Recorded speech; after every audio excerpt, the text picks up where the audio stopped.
जय माता रानी। दोस्तों, आपके अपने चैनल माय वॉइस में आपका बहुत बहुत स्वागत है। माता रानी के कृपया सदैव आप और आपके समस्त परिवार पर बनी रहे। दोस्तों, आज की वीडियो में मैं आपसे बात करने वाली हूँ माँ अन्नपूर्णा माता के महाव्रत की कथा। एक समय की बात है, काशी निवासी धनंजय की पत्नी का नाम सुलक्षणा था। उसे अन्य सब सुख प्राप्त थे, केवल निर्धनता ही उसके दुहक का एकमात्र कारण थी। यह दुहक उसे हर समय सताता रहता था। एक दिन सुलक्षणा पति से बोली, स्वामी, आप कुछ उद्यम करो तो काम चले। इस प्रकार कब तक काम चलेगा? सुलक्षणा की बात धनंजय के मन में बैठ गई और वह उसी दिन विश्वनाथ शंकर जी को प्रसन्न करने के लिए बैठ गया और कहने लगा, हे देवाधिदेव विश्वेश्वर, मुझे पूजा पाठ कुछ आता नहीं है, केवल आपके भरोसे बैठा हूँ। इतनी विनती करके वह 2-3 दिन भूखा प्यासा बैठा रहा। यह देखकर भगवान शंकर ने उसके कान में अन्नपूर्णा, अन्नपूर्णा, अन्नपूर्णा इस प्रकार 3 बार कहा। यह कौन क्या कह गया? इसी सोच में धनंजय पड़ गया कि मंदिर से आते ब्राह्मणों को देखकर पूछने लगा, पंडित जी, अन्नपूर्णा कौन है? ब्राह्मणों ने कहा, तू अन्न छोड़ बैठा है, सो तुझे अन्न की ही बात सूझती है। जा घर जाकर अन्न ग्रहण कर। धनंजय घर गया, स्त्री से सारी बात कही। वह बोली, नाथ, चिंता मत करो, स्वयं शंकर जी ने यह मंत्र दिया है, वे स्वयं ही खुलासा करेंगे। आप फिर जाकर उनकी आराधना करो। धनंजय फिर जैसा का तैसा पूजा में बैठ गया। रात्रि में शंकर जी ने आज्ञा दी और कहा, तू पूर्व दिशा में चला जा। वह अन्नपूर्णा का नाम जपता जाता और रास्ते में फल खाता, झरनों का पानी पीता जाता। इस प्रकार कितने ही दिनों तक चलता गया। वहां उसे चांदी सी चमकती वन की शोभा देखने में आई। सुंदर सरोवर देखने में या उसके किनारे कितनी ही अप्सराएं झुंड बनाए बैठी थीं। एक कथा सुनती और सब मिलकर मां अन्नपूर्णा इस प्रकार बार बार कहती थी। यह अघन मार्गशीर्ष मास की उजेली रात्रि थी और आज से ही व्रत का आरंभ था। जिस शब्द की खोज करने वह निकला था, वह उसे वहां सुनने को मिला। धनंजय ने उनके पास जाकर पूछा, हे देवियों, आप यह क्या करती हो? उन सब ने कहा, हम सब मां अन्नपूर्णा का व्रत करती हैं। धनंजय ने पूछा, व्रत पूजा करने से क्या होता है? यह किसी ने किया भी है? इसे कब किया जाए? कैसा व्रत है में और कैसी विधि है?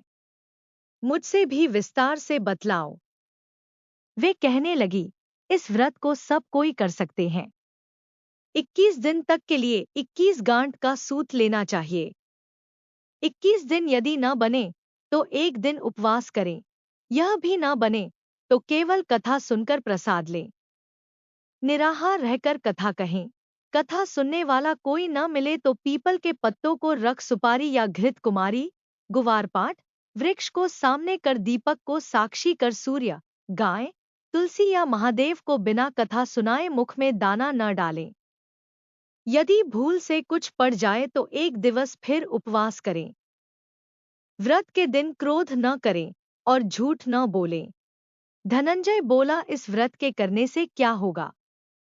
वे कहने लगी, इसके करने से अंधों को नेत्र मिले, लूलों को हाथ मिले, निर्धन के घर धन आए, बांझी को संतान मिले, मूर्ख को विद्या आए। जो जिस कामना से व्रत करे, माँ उसकी इच्छा पूरी करती है। वह कहने लगा, बहनों, मेरे पास भी धन नहीं है, विद्या नहीं है, कुछ भी तो नहीं है। मैं तो दुखिया ब्राह्मण हूँ। मुझे इस व्रत का सूद दोगी? हाँ भाई, तेरा कल्याण हो, हम तुम्हें अवश्य देंगी। ले, इस व्रत का मंगल सूत ले। धनंजय ने व्रत किया। व्रत पूरा हुआ, तभी सरोवर में से 21 खंड की सुवर्ण सीरी हीरा मोती जड़ी हुई प्रकट हुई। धनंजय जय अन्नपूर्णा अन्नपूर्णा कहता जाता था। इस प्रकार कितनी ही सीढ़ियां उतर गया तो क्या देखता है कि करोड़ों सूर्य से प्रकाशमान अन्नपूर्णा का मंदिर है। उसके सामने सुवर्ण सिंहासन पर माता अन्नपूर्णा विराजमान है। सामने भिक्षा हेतु शंकर भगवान खड़े हैं। देवांगनाएं चंवर डुलाती हैं। कितनी ही हथियार बांधे पहरा देती हैं। धनंजय दौड़कर जगदम्बा के चरणों में गिर गया। देवी उसके मन का क्लेश जान गई। धनंजय कहने लगा, माता, आप तो अंतर्यामिनी हो, आपको अपनी दशा क्या बताऊं। माता बोली, मेरा व्रत किया है, जा संसार तेरा सत्कार करेगा। माता ने धनंजय की जहनवा पर बीज मंत्र लिख दिया। अब तो उसके रोम रोम में विद्या प्रकट हो गई। इतने में क्या देखता है कि वह काशी विश्वनाथ के मंदिर में खड़ा है। माँ का वरदान ले धनंजय घर आया। सुलक्षणा से सब बात कही। माता जी की कृपा से उसके घर में संपत्ति उमड़ने लगी। छोटा सा घर बहुत बड़ा गिना जाने लगा। जैसे शहद के छत्ते में मक्खियां जमा होती हैं, उसी प्रकार अनेक सगे संबंधी आकर उसकी बड़ाई करने लगे। कहने लगे, इतना धन और इतना बड़ा घर, सुंदर संतान नहीं तो इस कमाई का कौन भोग करेगा। सुलक्षणा से संतान नहीं है, इसलिए तुम दूसरा विवाह करो। अनिच्छा होते हुए भी धनंजय को दूसरा विवाह करना पड़ा और सती सुलक्षणा को सौत का दुख उठाना पड़ा। इस प्रकार दिन बीतते गए। फिर अघन मास आया। नए बंधन से बंधे पति से सुलक्षणा ने कहलाया कि हम व्रत के प्रभाव से सुखी हुए हैं, इस कारण यह व्रत छोड़ना नहीं चाहिए। यह माता जी का प्रताप है जो हम इतने संपन्न और सुखी हैं। सुलक्षणा की बात सुन धनंजय उसके यहाँ आया और व्रत में बैठ गया। नई बहू को इस व्रत की खबर नहीं थी। वह धनंजय के आने की राह देख रही थी। दिन बीतते गए और व्रत पूर्ण होने में 3 दिवस बाकी थे कि नई बहू को खबर पड़ी। उसके मन में ईर्ष्या की ज्वाला दहकने लगी थी। सुलक्षणा के घर आ पहुंची और उसने वहां भगदड़ मचा दी। वह धनंजय को अपने साथ ले गई। नए घर में धनंजय को थोड़ी देर के लिए निद्रा ने आ दबाया। इसी समय नई बहू ने उसका व्रत का सूत तोड़कर आग में फेंक दिया। अब तो माता जी का कोप जाग गया। घर में अकस्मात आग लग गई। सब कुछ जलकर खाक हो गया। सुलक्षणा जान गई और पति को फिर अपने घर ले आई। नई बहू रूठकर पिता के घर जा बैठी। पति को परमेश्वर मानने वाली सुलक्षणा बोली, नाथ, घबराना नहीं, माता जी की कृपा अलौकिक है। पुत्र कुपुत्र हो जाता है पर माता कुमाता नहीं होती। अब आप श्रद्धा और भक्ति से आराधना शुरू करो, वे जरूर हमारा कल्याण करेंगी। धनंजय फिर माता के पीछे पड़ गया। फिर वहीं सरोवर सीढ़ी प्रकट हुई। उसमें मां अन्नपूर्णा कहकर वह उतर गया। वहां जा माता जी के चरणों में रुदन करने लगा। माता प्रसन्न हो बोली, यह मेरी स्वर्ण की मूर्ति ले, उसकी पूजा करना, तू फिर सुखी हो जाएगा। जा, तुझे मेरा आशीर्वाद है। तेरी स्त्री सुलक्षणा ने श्रद्धा से मेरा व्रत किया है, उसे मैंने पुत्र दिया है। धनंजय ने आंखें खोली तो खुद को काशी विश्वनाथ के मंदिर में खड़ा पाया।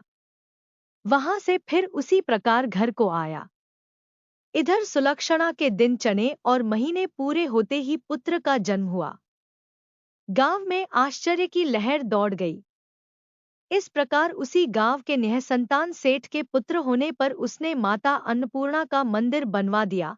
उसमें माता जी धूमधाम से पधारी, यज्ञ किया और धनंजय को मंदिर के आचार्य का पद दे दिया। जीविका के लिए मंदिर की दक्षिणा और रहने के लिए बड़ा सुंदर सा भवन दिया। धनंजय स्त्री पुत्र सहित वहां रहने लगा। माता जी की चढ़ावे में भरपूर आमदनी होने लगी। उधर नई बहू के पिता के घर डाका पड़ा, सब लुट गया। वे भीख मांगकर पेट भरने लगे। सुलक्षणा ने यह सुना तो उन्हें बुला भेजा, अलग घर में रख लिया और उनके अन्नवस्त्र का प्रबंध कर दिया।